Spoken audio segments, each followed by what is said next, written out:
What's going on, YouTube, and welcome back to Goal Line Hockey. It's your boy, Kevin Forte, and today we are going over our prospect rankings. We are getting ready for the June draft, and now that we're a month away, even less than that at this point, we're only a couple weeks away from the NHL Draft, we are going over the final prospect rankings based off of North America skaters, European skaters, North American goaltenders, as well as European goalies. So we're going to go over all that, look at the guys that have jumped up, guys that we haven't heard much about. We're going to take a look at all of those guys today. So we're starting off, of course, in North America with the North American skaters.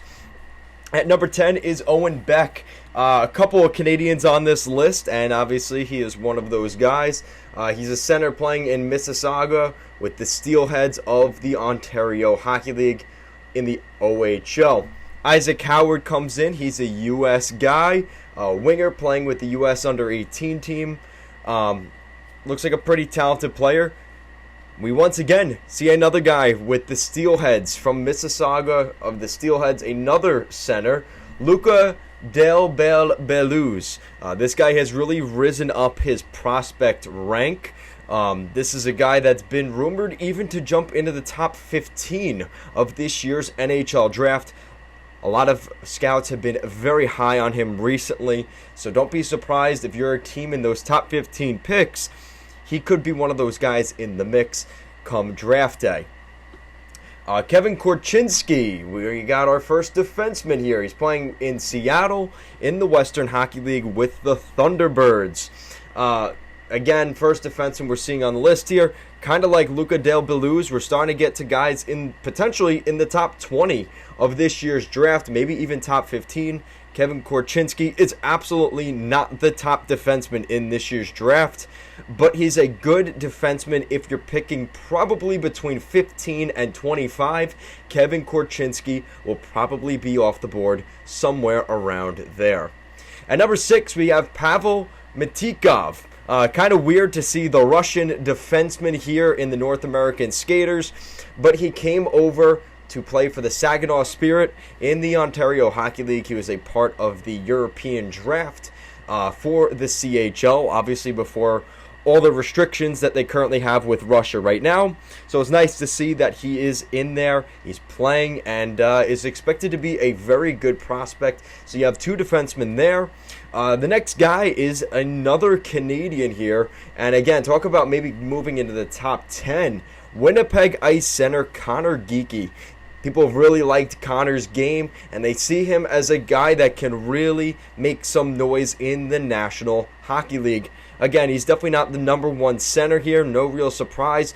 But when you talk about maybe third-tier centers in this year's draft, he is definitely in that category. So keep an eye out for Connor Geekie. Could slip into the top 10, more likely between 10 and 20 in this year's draft, but still a very good prospect. And yes, if that name does sound familiar, that is Morgan Geekie, who is playing in Seattle with the Seattle Kraken. Yes, that is in fact his brother. Moving up to number 4. Yes, you guys were impressed that I could get the French Canadian's name right, and that is Matthew Savoie of the Winnipeg Ice. So Connor's line mate there with the Winnipeg Ice of the Western Hockey League. Matthew Savoie has been as high up as maybe even the second center taken in this year's draft, but here they have him as the 4th North American skater. Connor Geekie and Matthew Savoie are in a pretty similar category there as the third tier type of center in this year's draft class. Still very talented, and they expect both of those guys to be picked pretty close to each other. And you know there's going to be some bragging rights for those two when they do get selected on draft day, because yes, these are going to be first round draft picks, and I could almost put money on it. I'm going to almost guarantee that those guys will be off the board through the first 32 draft picks.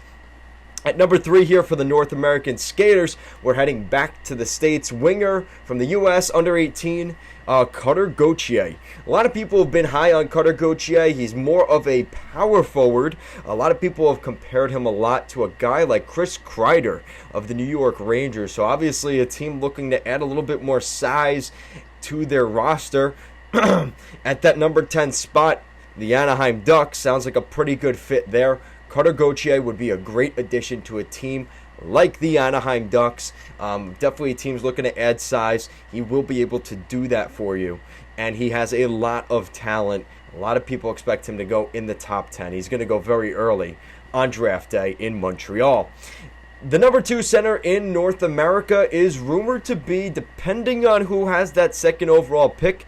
If the Devils keep that second overall pick, they probably won't take the center. They'll probably take another guy we'll talk about in a minute. But as of this point, a lot of people are making the argument this could be the second overall pick, and he is playing, yes, in the U.S. National Development Under-18 program, centerman Logan Cooley. A lot of people are very excited about what Logan Cooley can provide at the National Hockey League level. A lot of people see him as a very, very talented guy that might even make the NHL year one. I think it's a little bit of a stretch, especially, what is expected to be a weaker draft. But depending on what team he gets to, he may start his first season. So we'll see what happens with Logan Cooley. Depends on who drafts him. If he gets taken second overall, if the Devils trade their pick, there's still a lot of things up in the air, but a lot of people would argue he is pretty much in a tier of his own as the second-tier center. Scouts have really been high on him all season long, and this guy is going to be a definite top 5 draft pick. And that leads us to the number 1 North American skater, and he's projected to go number 1 overall in this year's NHL Draft to the Montreal Canadiens, and that is none other than Canadian center playing with the Kingston Frontenacs of the Ontario Hockey League, Shane Wright. Shane Wright has been talked about for many years to be a very talented hockey player.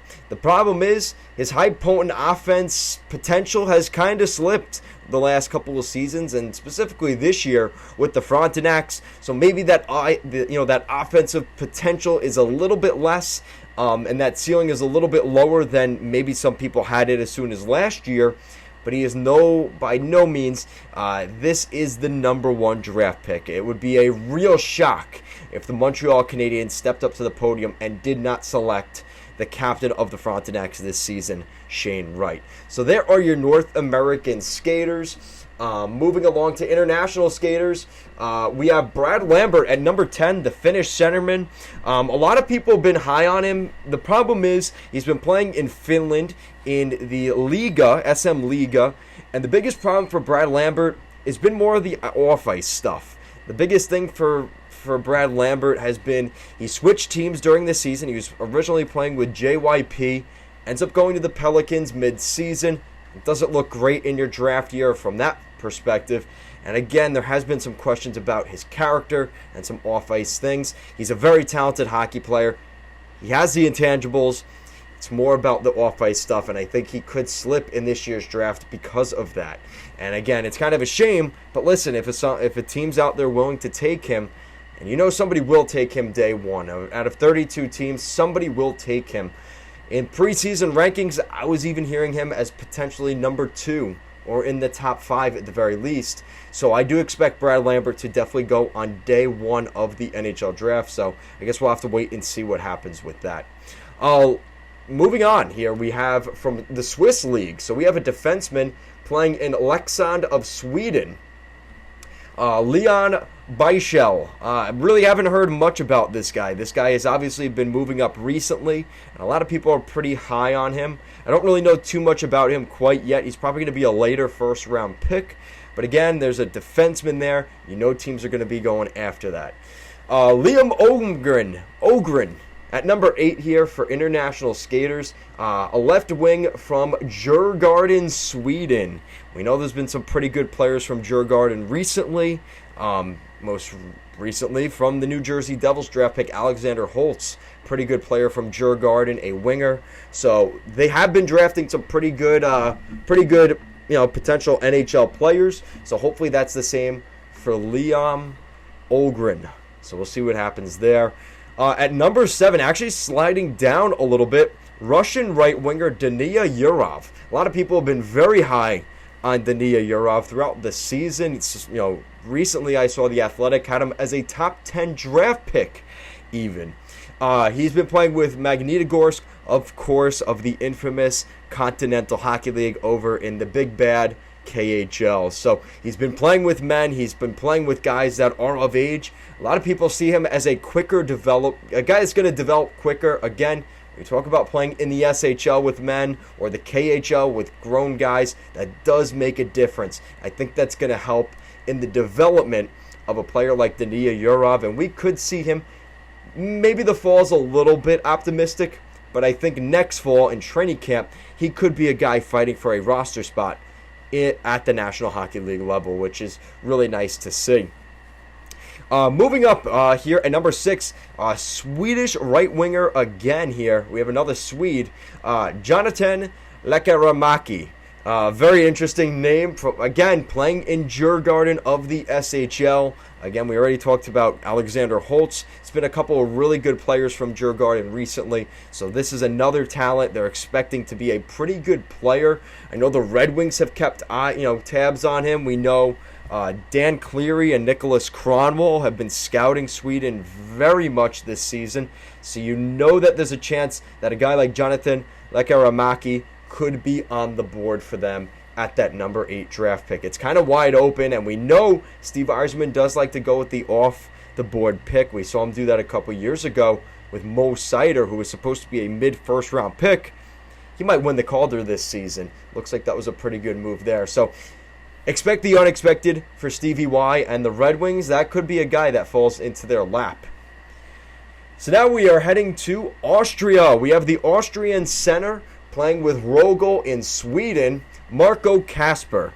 Kasper is projected to go somewhere between, again, probably between that 12 to 25 range. It's kind of a wide range for Marco Kasper. I think a couple of teams will definitely be interested in him. He's, if teams are more, again, he's going to be kind of in the running with a guy behind him like Brad Lambert. If they're looking for a positional need at, say, a center, they're going to be looking at, do we want Marco Kasper or a Brad Lambert?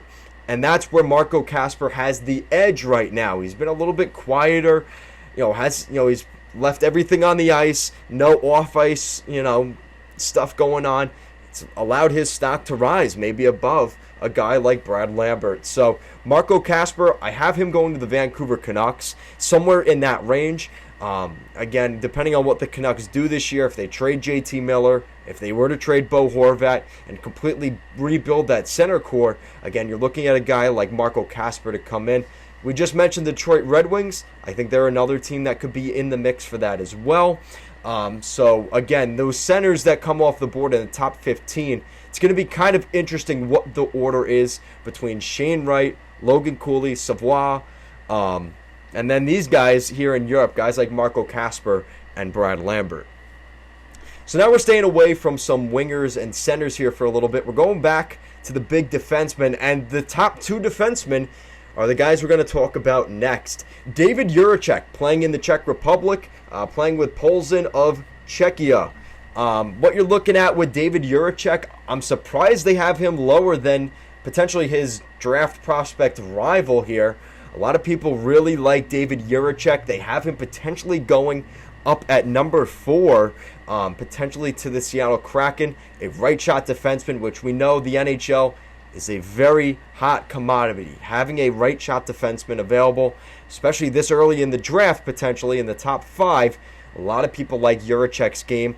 It's kind of it's going to be interesting, I think, between Arizona, Seattle, and the Philadelphia Flyers. I think between those 3 teams, they will be fighting for these 2 defensemen. David Jiricek, and of course the guy that is ahead of him, playing in Slovakia, another defenseman here, playing with Nitra of Slovakia, Simon Nemec. A lot of people really like his game, and again, for the most part, he has been the number 1 dog in terms of on the blue line, in terms of prospects this year. But David Jiricek has definitely made a case in the second half of the season with how he played in the World Junior Championships in December into January. So it's going to be interesting, like I said, between Simon Nemec and David Jiricek, who will be the top defenseman in this year's NHL Draft. I guess we'll have to wait and see, but again, looking in the same range as Jiricek, between the 3rd, 4th, and 5th overall pick. If he somehow lands at number 6 to Columbus, I would be absolutely shocked. But again, you're looking at Nemec and Jiricek. I think those are going to be 2 really good prospects going in the top 5. at this year's draft. And again, same thing as Juracek, Nemec is also a right shot defenseman. All right, so moving up to number 2 here as we kind of close out our international skaters, we have Joakim Kemell playing as the Finnish right winger playing at JYP. So his teammate earlier this season was Brad Lambert. He did play with Lambert, obviously before he played, he moved on to the Pelicans. But a lot of people really like what Joakim Kemell can bring to the National Hockey League. I do see him as a guy that could be a really good fit with Columbus. We know Jarmo Kekalainen likes his Finnish guys. Obviously, most recently, a guy like Patrick Laine coming into the fold. It would not be a shock to me if Joakim Kemell, if he's still on the board at 6, went to the Columbus Blue Jackets. I see him going somewhere between 6 and 10 in this year's draft. I don't see him dropping out of the top 10. I think he's a really good hockey player. A lot of people really like what he could potentially bring at the National Hockey League level. So we'll have to wait and see what happens there. But expect between 6 and 10 for him. All right, so the number 1 skater, the international skater-wise, we are looking at Slovakian right wing or left winger playing in TPS Turku of the Finnish league, Juraj Slafkovsky. A lot of people really like this guy, and this is the guy, if it's not Logan Cooley at the 2nd spot in this year's draft, it's going to be Slafkovsky. I think if the Devils decide to keep that pick at number 2, you can expect them to go up to the board, Tom Fitzgerald, to announce they are drafting Juraj Slafkovsky. Obviously, the TPS Turku connection here, going back as soon as 2019, the 2nd overall pick was Capo Kakko going to the New York Rangers. But Juraj Slafkovsky is a little bit of a different player. A lot of people have been comparing him to the likes of Jaromir Jagr. So anybody that's in the vein of that conversation, even to be compared to a hockey player like that, that's obviously like a lot of praise from the scouts, and they see him as a very, very talented player. For some reason, though, if Logan Cooley gets selected 2nd overall, I don't think the Arizona Coyotes would be too disappointed with the consolation prize, if you could even call it that. It would be Juraj Slafkovsky. There's no way he's escaping past those top 3 picks.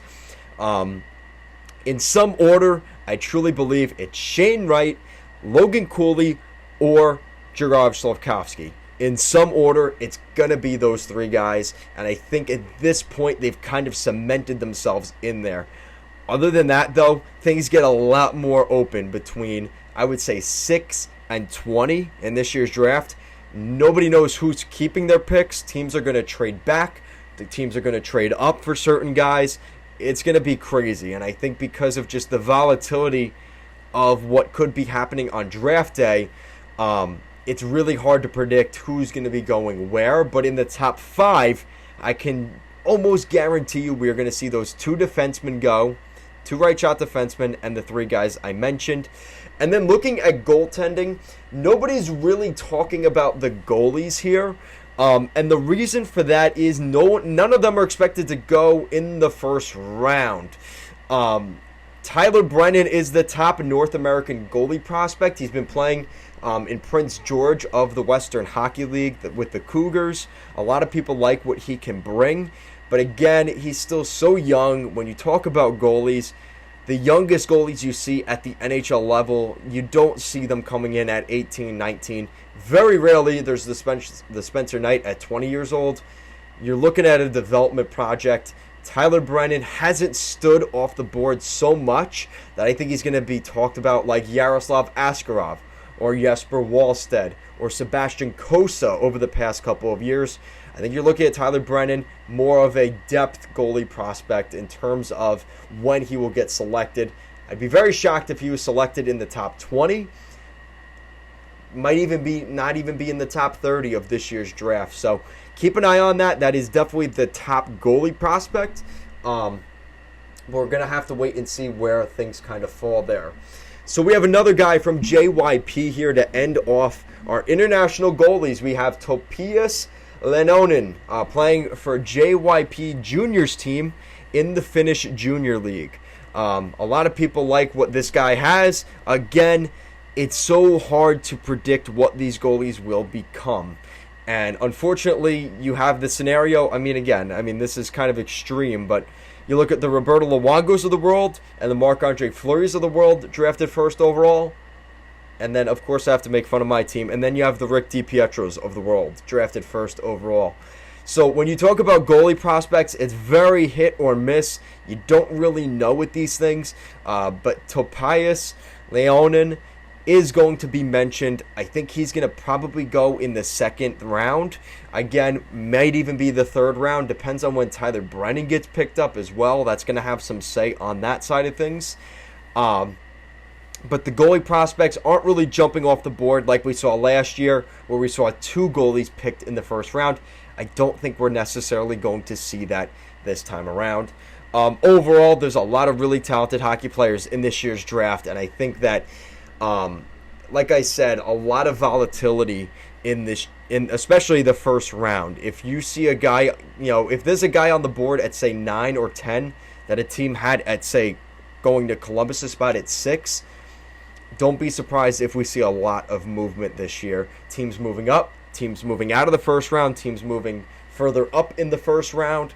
I think it's going to be interesting to see how it plays out. It's normally not super active, but again, it depends on how sold on a certain player some of these organizations are.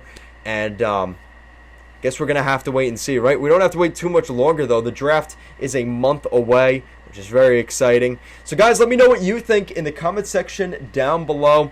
If you could give me your top 5 draft picks in this year's NHL Draft, who do you have for me? Let me know. Guys, thank you so much for watching, and I'll see you again next time.